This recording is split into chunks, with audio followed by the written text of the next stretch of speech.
നേരിട്ട് ഈ അൾത്താരയിലേക്ക് അവിടെ നിന്ന് വിളിച്ചിരിക്കുകയാണ്.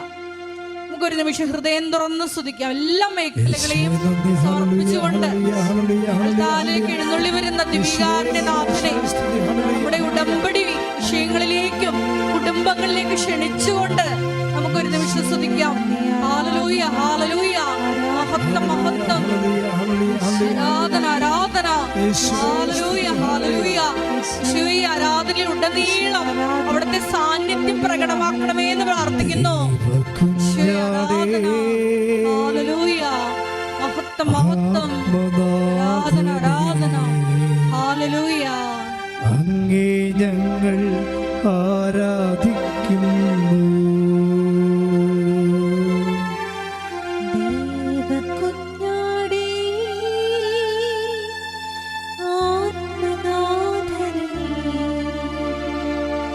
അങ്ങേ ഞങ്ങൾ ആരാധിക്കുന്നു. കൊല്ലപ്പെട്ടവരെ ജീവനാഥനെ അങ്ങേ ഞങ്ങൾ ആരാധിക്കുന്നു. ആരാധിക്കുന്നു, ഞങ്ങൾ ആരാധിക്കുന്നു. നേരവും ആരാധനയും പുകഴ്ചയുണ്ടായിരിക്കട്ടെ പരിശുദ്ധ പരമ ദിവ്യകാരുണ്യത്തിന്. നേരവും ആരാധനയും പുകഴ്ചയും ഉണ്ടായിരിക്കട്ടെ പരിശുദ്ധ പരമ ദിവ്യകാരുണ്യത്തിന്. നേരവും ആരാധനയും പുകഴ്ചയും ഉണ്ടായിരിക്കട്ടെ. ഞങ്ങൾ ആരാധിക്കുന്നു. ഹല്ലേലൂയ, ആമേൻ. യേശുവേ ആരാധന. ഹല്ലേലൂയ, യേശുവേ ഹല്ലേലൂയ, ആരാധന, ഹല്ലേലൂയ. എല്ലാ മക്കളെയും താരയോട് ചേർത്ത് സമർപ്പിച്ച് പ്രാർത്ഥിക്കുന്നു. ജീവിത ദുരിതങ്ങളിലൂടെ കടന്നു പോകുന്ന മക്കളെ പ്രത്യേകമായിട്ട് സമർപ്പിച്ച് പ്രാർത്ഥിക്കുന്നു. എല്ലാ മക്കളെയും പ്രത്യക്ഷീകരണത്തിന്റെ സാക്ഷികളായി ഉയർത്തണമേ എന്ന് പ്രാർത്ഥിക്കുന്നു. ഹല്ലേലൂയ, ഹല്ലേലൂയ, മഹത്വം, മഹത്വം, ആരാധന, ആരാധന, ഹല്ലേലൂയ, ഹല്ലേലൂയ. യേശുവേ നന്ദി, യേശുവേ ആരാധന, ഹല്ലേലൂയ, മഹത്വം,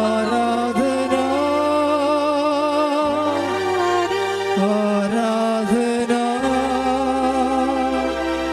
ആരാധന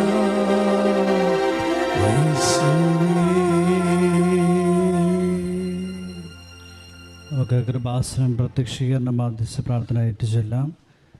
അമ്മേ പരിശുദ്ധ അമ്മേ, ദൈവമാതാവേ, കൃപാസനത്തിലൂടെ ഞങ്ങൾക്കും ഞങ്ങളുടെ ദേശത്തിനും അമ്മ മാധ്യസ്ഥം തേടിത്തന്ന എല്ലാ അനുഗ്രഹങ്ങൾക്കും കൃപകൾക്കും ഞങ്ങളിപ്പോൾ ഹൃദയം നിറഞ്ഞ നന്ദി പറയുന്നു.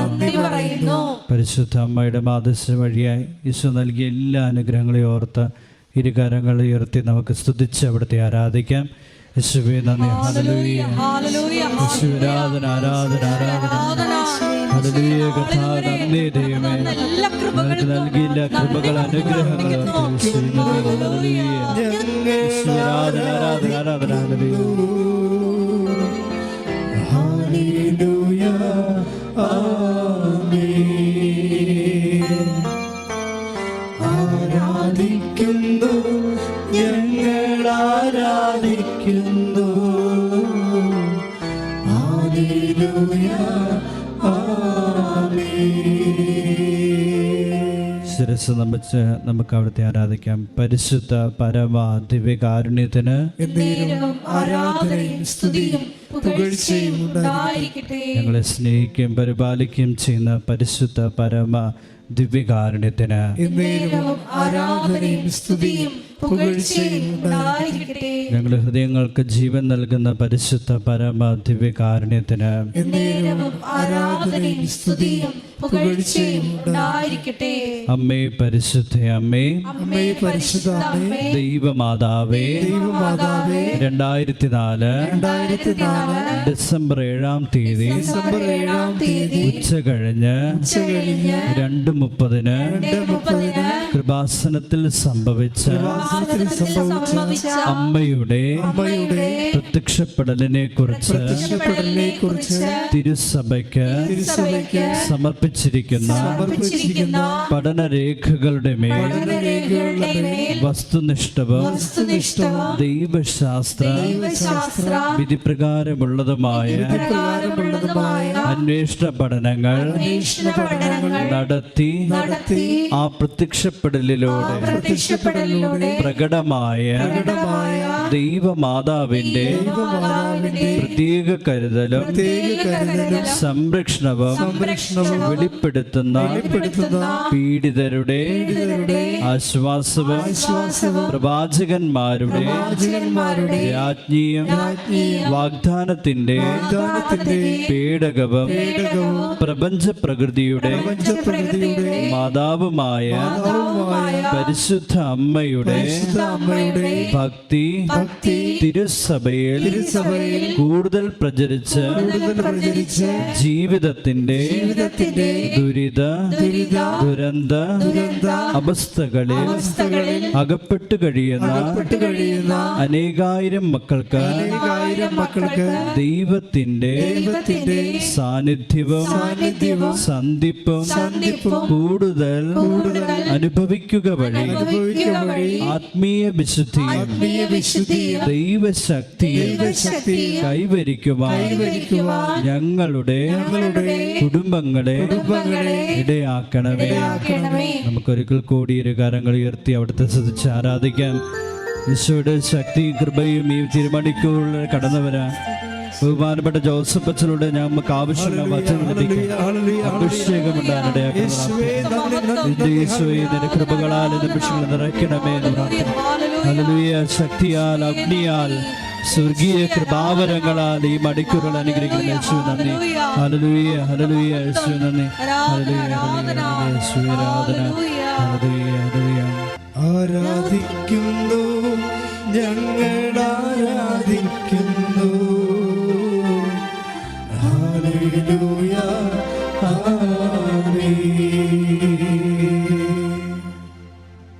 പരിശുദ്ധ പരമാധിവികാരുണ്യത്തിന് ആരാധനയും സ്തുതിയും പുകഴ്ചയും ഉണ്ടായിരിക്കട്ടെ. പരിശുദ്ധ പരമാധിവികാരുണ്യത്തിന് ആരാധനയും സ്തുതിയും പുകഴ്ചയും ഉണ്ടായിരിക്കട്ടെ. നിത്യസ്തുതിക്കർഹനായ പരിശുദ്ധ പരമാധിവികാരുണ്യത്തിന് ആരാധനയും സ്തുതിയും പുകഴ്ചയും ഉണ്ടായിരിക്കട്ടെ. അമ്മേ പരിശുദ്ധ അമ്മേ, അമ്മേ പരിശുദ്ധ അമ്മേ, ഭൂസ്വർലോകങ്ങളുടെ രാജ്ഞിയായ അങ്ങേക്ക് ഭൗമ സംരക്ഷണത്തിനായി പ്രപഞ്ച പ്രകൃതിയെ തന്നെ തിരുസഭ പ്രതിഷ്ഠിക്കുവാൻ ഈ പ്രത്യക്ഷീകരണം വഴി ഇടയാക്കണമേ. പരിശുദ്ധ അമ്മേ, ജപമാല മാതാവേ, സകല കൃപാസന പ്രാർത്ഥനകളോടും ചേർത്ത് ഞങ്ങളിപ്പോൾ പ്രാർത്ഥിക്കുന്ന ഈ കുടുംബത്തിന്റെ പ്രത്യേക നിയോഗവും മൗനമായി നമ്മുടെ വിവിധ ആവശ്യങ്ങൾ ഉടമ്പടികൾ സമർപ്പിച്ചിട്ടുള്ളതും ഓൺലൈൻ ഉടമ്പടികൾ സമർപ്പിച്ചിട്ടുള്ളതും ലൈറ്റ് ആൻഡ് പ്രലുടെ സമർപ്പിച്ചിട്ടുള്ളതുമായിട്ടുള്ള എല്ലാ ആവശ്യങ്ങളും ഇതുവരെ നമുക്ക് ലഭിക്കാത്ത എല്ലാ നിയോഗങ്ങളും പരിശുദ്ധയുടെ മാധ്യസ്ഥം വഴിയായി ഈശോ നമുക്ക് നൽകുന്നതിന് വേണ്ടി മൗനമായി നമുക്ക് പ്രാർത്ഥിക്കാം.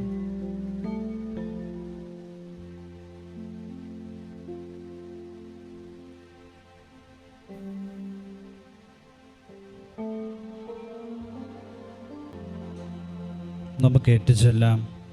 അമ്മയുടെ പ്രത്യക്ഷീകരണത്തിന്റെ ഈ അനുഗ്രഹവേളയിൽ ഞങ്ങൾക്ക് സാധിച്ചു തരുവാൻ കനിയണമേ.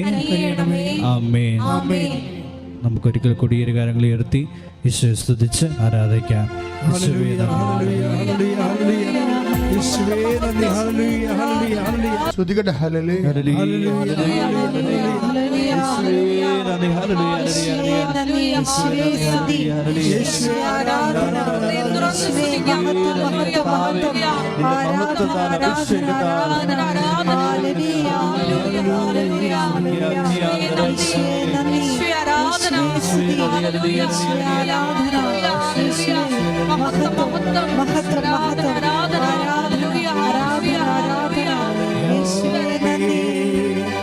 പരിശുദ്ധ പരമദിവ്യകാരുണ്യത്തിന് ആരാധനയും സ്തുതിയും പുകഴ്ചയും ഉണ്ടായിരിക്കട്ടെ. എൻ്റെ പ്രിയപ്പെട്ടവരെ, ഉടമ്പടി ധ്യാനത്തിൻ്റെ ആദ്യ ഭാഗമെന്ന് പറയുന്നത് സാക്ഷ്യവിചാരമാണ്. അതായത് ഈ ആഴ്ചയിൽ നടന്ന ചില സാക്ഷ്യങ്ങളെ ഒന്ന്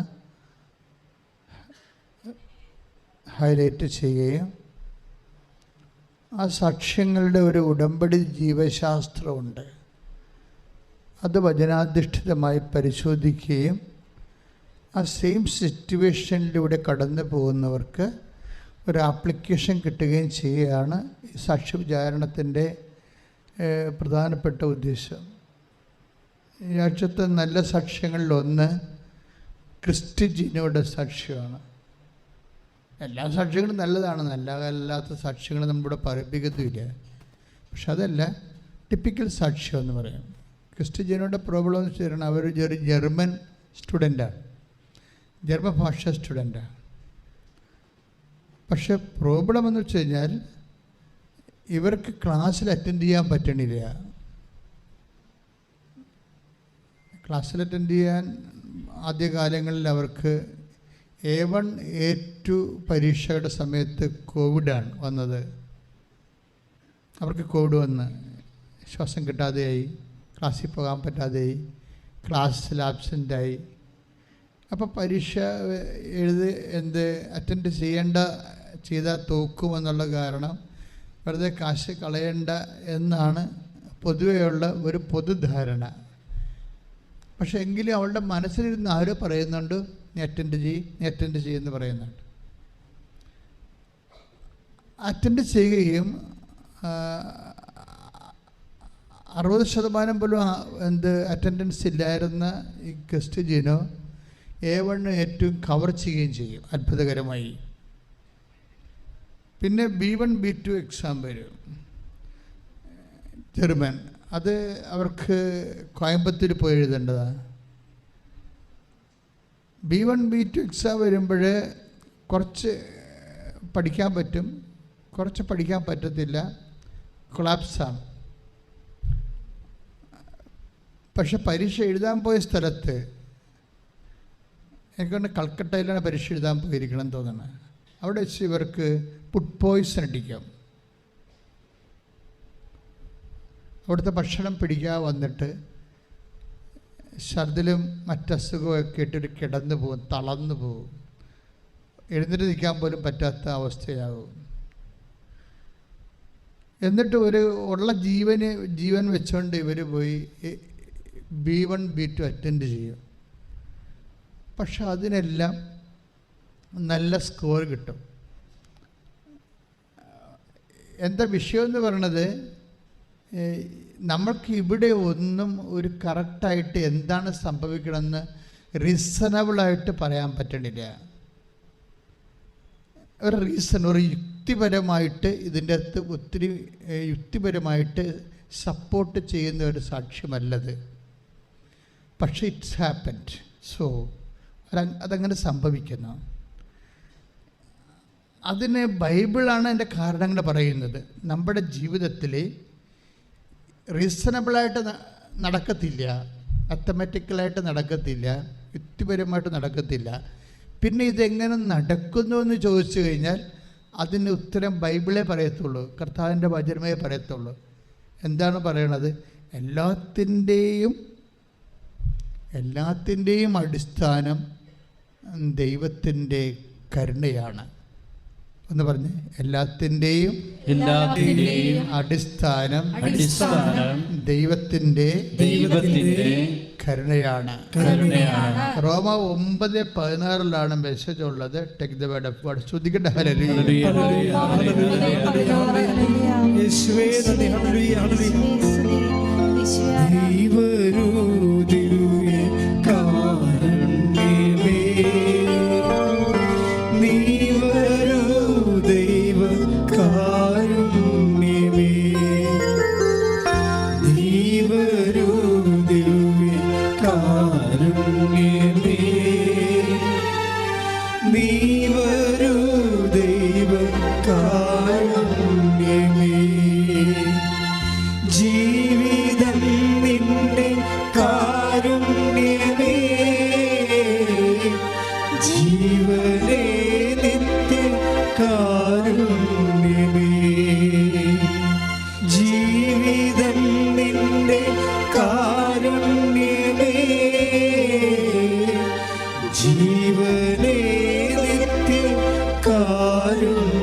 പരിശുദ്ധ പരമ ദിവ്യകാരുണ്യത്തിന് റോമ 9:16 9:16 വാക്യം. അതുകൊണ്ട് മനുഷ്യന്റെ ആഗ്രഹമോ പ്രയത്നമോ അല്ല, ദൈവത്തിന്റെ ദയയാണ് എല്ലാറ്റിന്റെയും അടിസ്ഥാനം. അപ്പോൾ എല്ലാത്തിൻ്റെയും അടിസ്ഥാനം എന്നുള്ളതാണ് അതിന് പ്രാധാന്യം. എന്താണ് എല്ലാത്തിൻ്റെ അടിസ്ഥാനം? ദൈവത്തിൻ്റെ ദയ. ദൈവം നമ്മോട് ഒരു ദയ കാണിക്കുന്നതാണ് എല്ലാത്തിൻ്റെ അടിസ്ഥാനം. വീട്, ജോലി, വിവാഹം, രോഗസൗഖ്യം എല്ലാം ദൈവം നമ്മോടൊരു ദയ കാണിച്ചാൽ നമ്മളുടെ സങ്കല്പങ്ങൾക്കും ധാരണകൾക്കും അതീതമായിട്ട് ഇത് വർക്കൗട്ട് ചെയ്യും. അപ്പോൾ നമ്മുടെ ലക്ഷ്യം എന്തായിരിക്കണം? എങ്ങനെയാണ് ദൈവത്തിൻ്റെ ദയ നമുക്ക് അസ്പയർ ചെയ്യണത് അല്ലെങ്കിൽ ആർജിക്കേണ്ടത് എങ്ങനെയാണ്? അപ്പോൾ നമ്മുടെ മുമ്പിലുള്ള വിഷയം എന്താ? എല്ലാത്തിൻ്റെ അടിസ്ഥാനം എന്താണ്? എല്ലാത്തിൻ്റെയും അടിസ്ഥാനം എന്താണ്? ദൈവത്തിൻ്റെ ദയ. അപ്പോൾ നമ്മുടെ ലക്ഷ്യം എന്തായിരിക്കണം? എങ്ങനെയെങ്കിലും ദൈവത്തിൻ്റെ ദയ ആർജിക്കാൻ പറ്റണം, അല്ലേ? ദൈവത്തിൻ്റെ ദയ ആർജിക്കാൻ പറ്റുമ്പോൾ അവിടെ ഒരു പ്രശ്നമുണ്ട്. നമുക്ക് ഇങ്ങനെ മസിൽ പിടിച്ചോ എന്തെങ്കിലും കാര്യങ്ങൾ ചെയ്തോ നമുക്ക് ദൈവത്തിൻ്റെ ദയ അടിച്ചു മാറ്റാൻ പറ്റത്തില്ല, ആർജിക്കാനും പറ്റത്തില്ല, പിടിച്ചു വാങ്ങാൻ പറ്റത്തില്ല. കാരണം ദൈവത്തിനൊരു സ്റ്റാൻഡിങ് നിലപാടുണ്ട്. ദൈവത്തിൻ്റെ സ്റ്റാൻഡിങ് നിലപാടുണ്ട്. എന്താ നിലപാട്? അതായത് എനിക്കിഷ്ടമുള്ളവരോട് ഞാൻ കരുണ കാണിക്കുന്നു, ഇഷ്ടമുള്ളവരോട് അനുകമ്പയും. അവിടെ കഴിയണ്ട വിഷയം പറഞ്ഞിട്ടില്ലേ? റോമ 9:15. Take the word of God. ശ്രദ്ധിക്കട്ടെ. ഹല്ലേലൂയ. 9:18 താൻ ഇച്ഛിക്കുന്നവരോട് അവിടുന്ന് കരുണ കാണിക്കുന്നു. ഒന്ന് പറഞ്ഞ താൻ ഇച്ഛിക്കുന്നവരോട് അവിടുന്ന് കരുണ കാണിക്കുന്നു. അടുത്തത് അതുപോലെ താൻ ഇച്ഛിക്കുന്നവരെ കഠിന ഹൃദയരാക്കുകയും ചെയ്യുന്നു. ദൈവത്തിന്റെ സ്റ്റാൻഡിങ് വർക്ക് പ്രിൻസിപ്പിൾ എന്ന് പറഞ്ഞാൽ എന്താണ്? നമ്മൾക്ക് എന്തെങ്കിലും ഒരു ഗിമ്മിക്ക് കാണിച്ച് ദൈവത്തിൻ്റെ ദയയ്ക്ക് പാത്രീഭൂതമാകാനൊന്നും പറ്റത്തില്ല. അതാണ് വിഷയം. അതേസമയം തന്നെ ദൈവത്തിൻ്റെ ദയയാണ് എല്ലാത്തിൻ്റെയും അടിസ്ഥാനം. അത് റോമ 9:15 9:16 അടുപ്പിച്ചടുപ്പിച്ച് പറഞ്ഞ വാക്കുകളാണ്. എല്ലാത്തിൻ്റെയും അടിസ്ഥാനം പറഞ്ഞേ ദൈവത്തിൻ്റെ ദയയാണ്. അപ്പം നമ്മൾ വിചാരിക്കുന്നത് നിങ്ങളുടെ ജോലി, നിങ്ങൾ വിചാരിക്കുന്നത് നിങ്ങളുടെ സീനിയോറിറ്റിയാണ് എല്ലാത്തിൻ്റെ അടിസ്ഥാനം എന്ന്. മണ്ണാങ്കട്ട ഒരു കണ്ണ് വർക്ക് ചെയ്യത്തില്ലേ? നിങ്ങളത് നിങ്ങളുടെ മെരിറ്റാണ് എല്ലാത്തിൻ്റെ അടിസ്ഥാനമെന്ന് മനുഷ്യന് ഒരു ധാരണയുണ്ടല്ലോ. മനുഷ്യന് പൊതുവെ ഒരു ധാരണയില്ലേ, എല്ലാത്തിൻ്റെ അടിസ്ഥാനം നമ്മുടെ മെരിറ്റാണ്, യോഗ്യതയാണ്. പക്ഷേ ബൈബിൾ എന്താ പറയണത്? എല്ലാത്തിൻ്റെ അടിസ്ഥാനം നിൻ്റെ യോഗ്യതയാകണം നിർബന്ധമില്ല. പിന്നെന്താണ്? ദൈവത്തിൻ്റെ. ദാറ്റ് മീൻസ് നിനക്ക് മെരിറ്റ് ഇല്ലെങ്കിലും കർത്താവിൻ്റെ കൃപയുണ്ടെങ്കിൽ അതാണ് നിൻ്റെ മെരിറ്റ്. കൈയടിച്ച് കർത്താവിനെ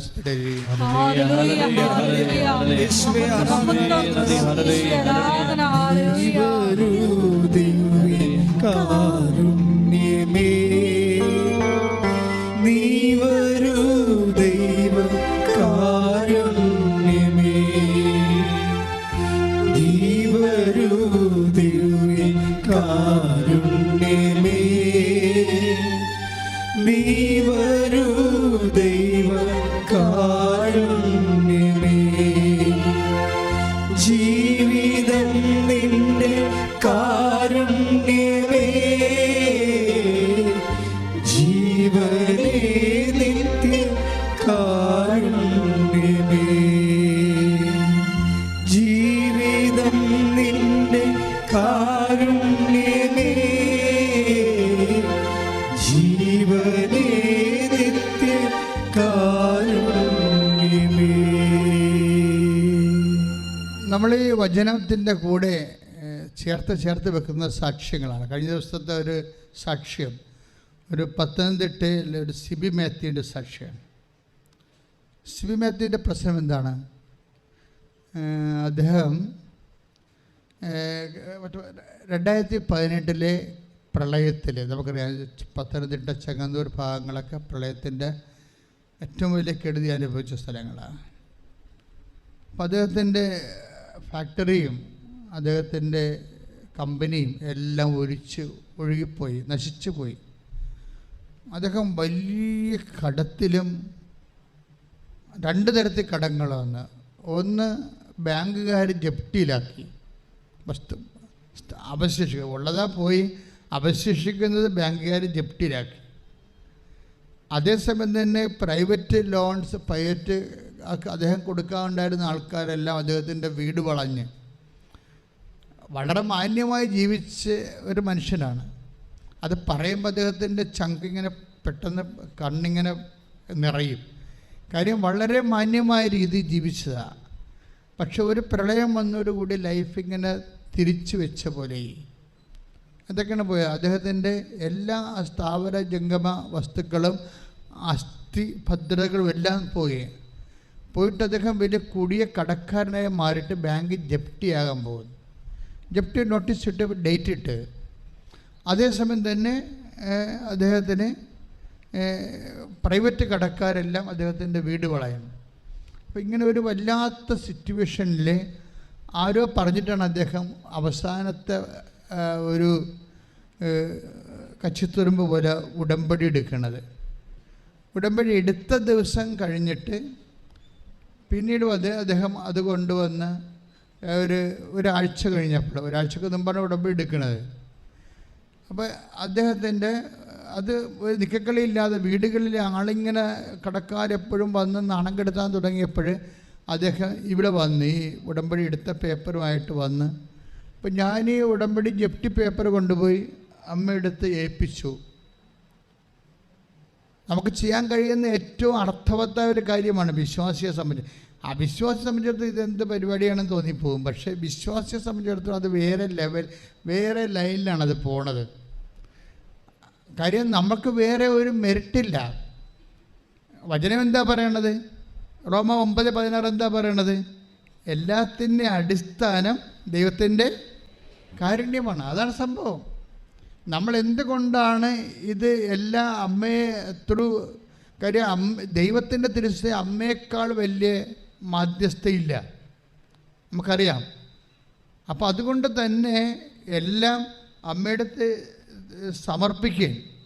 സമർപ്പിച്ച് കഴിയുമ്പോൾ കാര്യത്തിൽ നമ്മൾക്ക് മെറിറ്റ് ഇല്ലെങ്കിൽ, ഇപ്പം നമുക്ക് മെറിറ്റ് ഉണ്ടെങ്കിൽ ഓക്കെ, നമുക്ക് ഈശോയോട് ഡയറക്റ്റ് ഇൻട്രാക്ട് ചെയ്യാൻ പറ്റും. മെറിറ്റ് ഇല്ലെങ്കിൽ നമ്മൾ എന്ത് ചെയ്യും?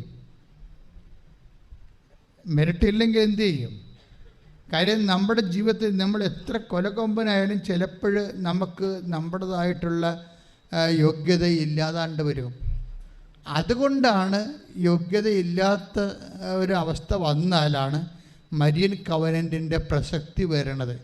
നമ്മളതുകൊണ്ട് നമ്മളൊന്നും കാണുന്നില്ല.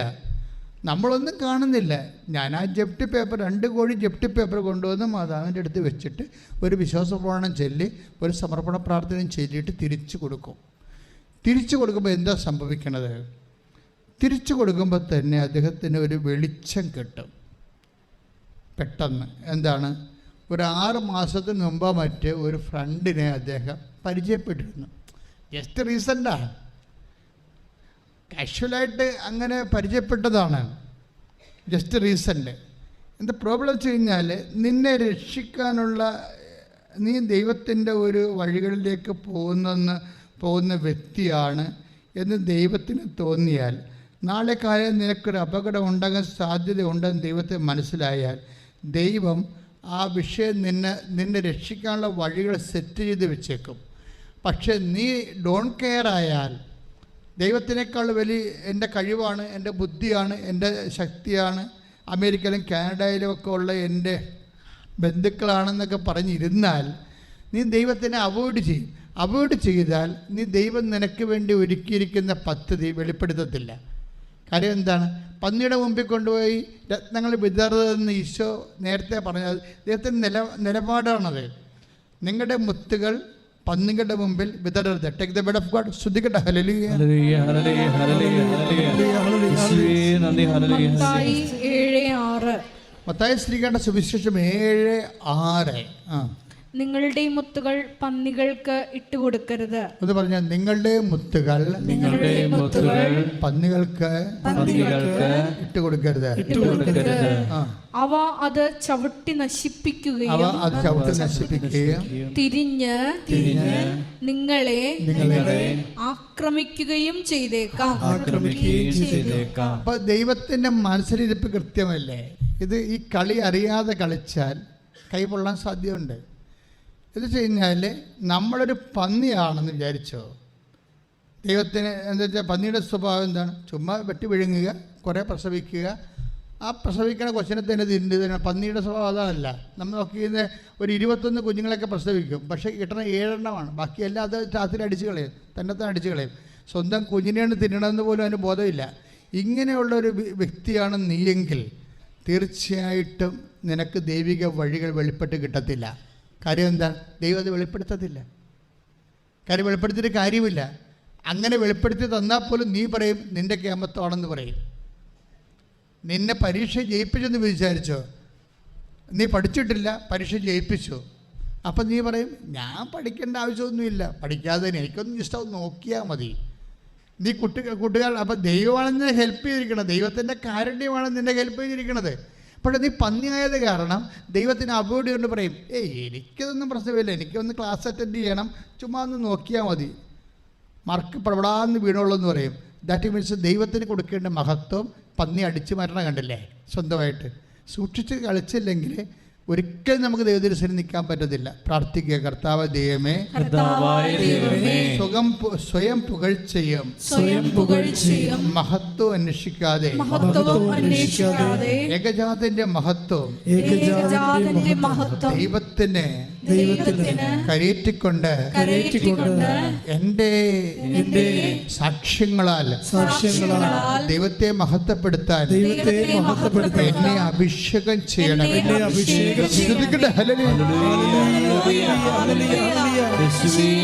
എല്ലാ വ്യാപാരങ്ങളിലും പ്രവർത്തനങ്ങളിലും അങ്ങേക്ക് മഹത്വം കൊടുക്കുവാൻ ഈശോയെ ഞങ്ങളെ അനുഗ്രഹിക്കണമേ. അത്യുന്നതൻ നീ, നിന്നെ പോലൊരു ദൈവമില്ല. ഉന്നതൻ നീ, അത്യുന്നതൻ നീ, നിന്നെ പോലൊരു ദൈവമില്ല. അത്ഭുതമാ അതിശയമാ നീ മാത്രമേ ദൈവമെന്നും. അത്ഭുതമാ അതിശയമാ നീ മാത്രമേ ദൈവം. പരിശുദ്ധ പരമദിവ്യകാരുണ്യത്തിന് നേരും ആരാധനയും സ്തുതിയും പുകഴ്ചയും ഉണ്ടായിരിക്കട്ടെ. അപ്പം നീ ദൈവത്തിൻ്റെ മഹത്വം ദൈവത്തിന് കൊടുക്കാതെ അതിൻ്റെ സ്വന്തം അടിച്ചു മാറ്റണ ആളാണെങ്കിൽ, ദൈവത്തിൻ്റെ മഹത്വം സ്വന്തമായിട്ട് സ്വീകരിക്കുന്ന ആളാണെങ്കിൽ സ്വാഭാവികമായിട്ടും എന്നാ സംഭവിക്കുന്നത്? ദൈവം നിന്നെ തൻ്റെ മുത്തുകൾ, ഈ ദൈവത്തിൻ്റെ നിലപാട് കണ്ട, നിൻ്റെ മുത്തുകൾ പന്നികളുടെ മുമ്പിൽ വിതറരുത്, വെളിപ്പെടുത്തി തരത്തില്ല. നീ അഹങ്കാരിയാണ്, തോന്നിവാസിയാണ്. നീ ഒരു അനുഗ്രഹം കിട്ടിക്കഴിഞ്ഞാൽ നാളെ കാലങ്ങളിൽ അത് നിൻ്റെ കഴിവായിട്ട് പ്രഖ്യാപിക്കുമെങ്കിൽ നിന്നെ പന്നിയായിട്ടാണ് ദൈവം ബ്രാൻഡ് ചെയ്യണത്. പിന്നെ നീ രക്ഷപ്പെടാനുള്ള വഴി ദൈവത്തെ അറിയാമെങ്കിലും നിൻ്റെ മുമ്പിൽ അത് ഇട്ട് തരത്തില്ല. കാര്യം എന്താണ്? നീ അത് രത്നം അടിച്ചു മാറ്റിയിട്ട് അത് നിൻ്റെ പേരിൽ നാളെ കൊട്ടിഘോഷിക്കപ്പെടും. അത് വെരി സീരിയസ് ഡേഞ്ചർ സോണാണത്. പ്രാർത്ഥിക്കുക, കർത്താവായ ദൈവമേ, വിനയത്തോടെ അങ്ങയുടെ മുമ്പിലെ ആരാധനയോടെ നിന്നുകൊണ്ട് എൻ്റെ ജീവിതത്തിലെ വഴിമുട്ടി പോകുമ്പോഴേ വഴി തുറന്നു തരുന്ന റോമ 9:16 അടിയം പ്രാർത്ഥിക്കുന്നു എല്ലാത്തിന്റെയും അടിസ്ഥാനമായ അങ്ങയുടെ ദയ എന്നെ അഭിഷേകം ചെയ്യണമേ. ശ്രദ്ധിക്കട്ടെ,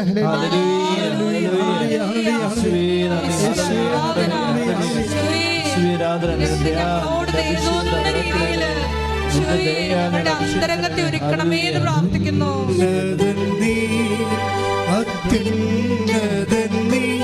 നിന്നെ പോലൊരു ദൈവമില്ല. ഉന്നതൻ നീ, അത്യുന്നതൻ നീ, നിന്നെ പോലൊരു ദൈവമില്ല. അത്ഭുതമാ അതിശയമാ നീ മാത്രമേ ദൈവമെന്നും. അപ്പം അദ്ദേഹം ഇവിടുന്ന് ഇറങ്ങുമ്പോഴാണ് ഈ കൂട്ടുകാരനെ കുറിച്ച് ദൈവം ഒരു ഓർമ്മ കൊടുക്കുന്നത്. ഒരു പ്രാവശ്യം പരിചയപ്പെട്ട ആളാണ്, അത് റീസെൻ്റായിട്ട് 6 മാസം മുമ്പ് പരിചയപ്പെട്ട ആളാണ്. ഒരു പ്രാവശ്യം കണ്ടിട്ടുള്ളത്. ഇയാളെ നമ്പർ കയ്യിലുള്ളത് കാരണം ജസ്റ്റ് ഇയാളൊന്ന് വിളിച്ച്, ഞാനിങ്ങനെ ഒരു ട്രാപ്പിലാണ്, എന്നെ സഹായിക്കാൻ പറ്റുമോ എന്ന് ചോദിച്ചു. ഉടനെ എടുത്ത വായിക്കും. അടുത്ത മറുപടി എന്താണെന്ന് അറിയാമോ? നിങ്ങളുടെ അക്കൗണ്ട് നമ്പറിങ് ഇട്ട് തരാൻ പറയും. കോടികളുടെ ബാധ്യതയാണെന്ന് മനസ്സിലാക്കണം. ആ പ്രൈവറ്റ് കടങ്ങളെല്ലാം കൊടുത്തു വീട്ടാനും ബാക്കിയും കാശാണ് ഈ മനുഷ്യൻ തിരിച്ചു കൊടുക്കണം. എന്നിട്ട് അതുകൊണ്ട് കൊടുത്തിട്ട് ബാങ്കിൽ കൊടുത്തിട്ട് ബാങ്കുകാരെ 5 മാസത്തേക്ക് നിലനിർത്തിയിരിക്കുകയാണ്. എത്ര പെട്ടെന്നാണ് ചേഞ്ച് ചെയ്ത് കൈ ഇടിച്ച് കർത്താവിനെ തുടരുകയും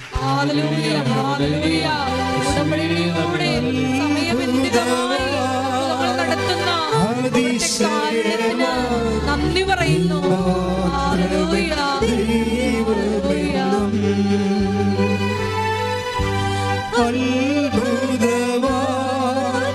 അതിശയമാ നീ മാത്രമേ ദൈവമെന്നും. ഇത് കർത്താവിൻ്റെ കരുണയല്ലാതെ വേറെ ഒന്നുമല്ല നമുക്കറിയാം. അദ്ദേഹം ആ ഒരാഴ്ച കൊണ്ടാണ് ജീവിതം ഇങ്ങനെ പെട്ടെന്ന് മാറിയണത്. അത് ഉടമ്പടി അല്ലാതെ മറ്റൊന്നുമല്ല നമുക്കറിയാം. എന്താ കാര്യം? എല്ലാത്തിൻ്റെ അടിസ്ഥാനം എന്താണ്? റോമ 9:16 എല്ലാത്തിൻ്റെ അടിസ്ഥാനം എന്താ? ദൈവത്തിൻ്റെ കരുണ. ദൈവത്തിൻ്റെ കരുണയുടെ അടിസ്ഥാനം എന്താ? അതാണ് വിഷയം. എല്ലാത്തിൻ്റെ അടിസ്ഥാനം ദൈവത്തിൻ്റെ കരുണയാണ്. ദൈവത്തിൻ്റെ കരുണയുടെ അടിസ്ഥാനമുണ്ട്. എന്താണത്? സങ്കീർത്തനം 103:18. ശ്രുതികട്ടെ, ഹല്ലേലൂയ ഹല്ലേലൂയ ഹല്ലേലൂയ ഹല്ലേലൂയ യേശുവേ നന്ദി. ഹല്ലേലൂയ ഹല്ലേലൂയ ഹല്ലേലൂയ യേശുവേ ആരാധന ആരാധന. ഹല്ലേലൂയ കർത്താവേ നന്ദി. ഹല്ലേലൂയ യേശുവേ നന്ദി. 103-ാം സങ്കീർത്തനം 17-18 തിരുവചനങ്ങൾ. എന്നാൽ കർത്താവിന്റെ കാരുണ്യം അവിടുത്തെ ഭക്തരുടെ മേൽ എന്നേക്കും ഉണ്ടായിരിക്കും. ഒന്ന് പറഞ്ഞേ, എന്നാൽ കർത്താവിന്റെ കാരുണ്യം അവിടുത്തെ ഭക്തരുടെ മേൽ എന്നേക്കും ഉണ്ടായിരിക്കും. അവിടുത്തെ നീതി തലമുറകളോളം നിലനിൽക്കും. അവിടുത്തെ ഉടമ്പടി പാലിക്കുന്നവരുടെയും അവിടുത്തെ കൽപ്പനകൾ ശ്രദ്ധാപൂർവം അനുസരിക്കുന്നവരുടെയും മേൽ തന്നെ. അപ്പൊ അതിന്റെ ആദ്യ വചനം എന്താണ്? 17 എന്താണ്? കർത്താവിന്റെ കാരുണ്യം അവിടുത്തെ ഭക്തരുടെ മേൽ എന്നേക്കും ഉണ്ടായിരിക്കും. കർത്താവിന്റെ കാരുണ്യം അവിടുത്തെ ഭക്തരുടെ മേൽ എന്നേക്കും ഉണ്ടായിരിക്കും. അപ്പൊ കർത്താവിന്റെ കാരുണ്യം നമ്മുടെ മേൽ ഉണ്ടായിരിക്കും. പക്ഷെ അതേസമയം അത് ഉണ്ടാകാൻ വേണ്ടിയുള്ള കാരണം എന്താണ്? അതാ 18 പറയണത്. എന്താ പറയണത്? അവിടുത്തെ ഉടമ്പടി പാലിക്കുന്നവരുടെയും അവിടുത്തെ കൽപ്പനകൾ ശ്രദ്ധാപൂർവം അനുസരിക്കുന്നവരുടെയും മേൽ തന്നെ. ഈ രണ്ട് വചനം നമ്മൾ ലിങ്ക് ചെയ്തത് എന്താണെന്ന് അറിയാവോ? ഇപ്പൊ റോമ 9:16 പറഞ്ഞത് എന്താണ്? എല്ലാത്തിൻ്റെ അടിസ്ഥാനം എന്താണ്? കർത്താവിൻ്റെ കാരുണ്യമാണ്. അതാണ് റോമ 9:16. അതിൻ്റെ കൂടെ ലിങ്കാക്കണത് എന്താണ്? സങ്കീർത്തനം 103:18 എന്താണ്? എല്ലാത്തിൻ്റെ അടിസ്ഥാനം കർത്താവിൻ്റെ കാരുണ്യമാണ്. കർത്താവിൻ്റെ കാരുണ്യം ആരുടെ മേലുണ്ടാവും? അവിടുത്തെ ഭക്തരുടെ മേൽ. പിന്നെ ആരുടെ മേലാണ്? അവിടുത്തെ ഉടമ്പടി അനുസരിക്കുന്നവർ. അപ്പോൾ എല്ലാത്തിൻ്റെ അടിസ്ഥാനം എന്താണ്? ഉടമ്പടിയാണ്. കൈയടിച്ച് കർത്താവിനെ ഞങ്ങളെ സ്വന്തമാക്കി ഞങ്ങളോട് കരുണ കാണിക്കുന്ന അവിടുത്തെ സ്നേഹത്തിന് നന്ദി പറയുന്നു. Hallelujah, hallelujah. ഉടനടി പരിഹാരമേകും ഉടമ്പടി പ്രാർത്ഥനയിൽ അമ്മ ഉടനടി പരിഹാരമേകും. അവൻ പറയുന്നത് ചെയ്തിടുകിൽ ജീവിതം ധന്യമായി തീർന്നിടും. അവൻ പറയുന്നത് ചെയ്തിടുകിൽ ജീവിതം ധന്യമായി തീർന്നിടും. അതായത് ഇപ്പം നമ്മൾ ഒരു കൃത്യമായിട്ട് വളരെ ലോജിക്കായിട്ട് വിഷയം കണ്ടു. എന്താണ്? റോമ 9:15 ദൈവം തനിക്ക് ഇഷ്ടമുള്ളവരോട് കാരുണ്യം കാണിക്കുന്നു, അതുപോലെ ഇഷ്ടമുള്ളവരെ അനുകമ്പ ചെയ്യും. പക്ഷേ ദൈവത്തിന് ഇഷ്ടമുള്ള വ്യക്തികളായി മാറാൻ എന്താണ് നമ്മുടെ മാർഗം? അത് പ്രത്യേകിച്ച് മാർഗമൊന്നുമില്ല. എന്താ കാര്യം? നമ്മൾക്ക് ഇഷ്ടപ്പെടുന്ന രീതിയിലുള്ള ഒരു പാക്കേജ് ഉണ്ടാക്കി ദൈവത്തിനെ കൊണ്ട് ഇഷ്ടപ്പെടുത്താൻ പറ്റത്തില്ല. അതുകൊണ്ടാണ് റോമ 9:16 പറയണത്. എന്താ പറയണത്? നിങ്ങളുടെ പ്രയത്നമോ ആഗ്രഹമോ അല്ല, എല്ലാത്തിൻ്റെ അടിസ്ഥാനം ദൈവത്തിൻ്റെ കരുണയാണ്. പക്ഷേ ദൈവത്തിൻ്റെ കരുണയുടെ അടിസ്ഥാനം എന്താണ്? സങ്കീർത്തനം 103:18 ദൈവത്തിൻ്റെ കരുണയുടെ അടിസ്ഥാനം അവിടുത്തെ ഉടമ്പടിയാണ്. സ്തുതിക്കട്ടെ, ഹല്ലേലൂയ.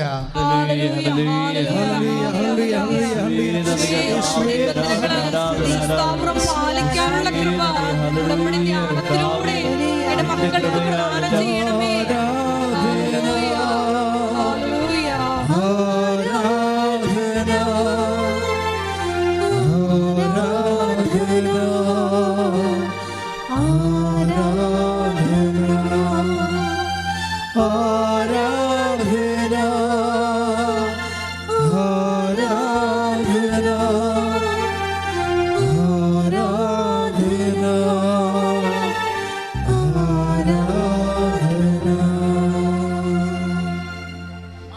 ഉടമ്പടിയിൽ എപ്പോഴും വരേണ്ടത് ഒരു വിഷയം എന്ന് വെച്ചാൽ കഷ്ടപ്പാട് പെരുകുമ്പോഴാണ് ഉടമ്പടി ദൈവത്തിൻ്റെ മനസ്സിൽ നമ്മളുമായിട്ട് ഉടമ്പടി ചെയ്യണമെന്നുള്ള ഒരു മനസ്സ് രൂപപ്പെട്ട് വരണത്.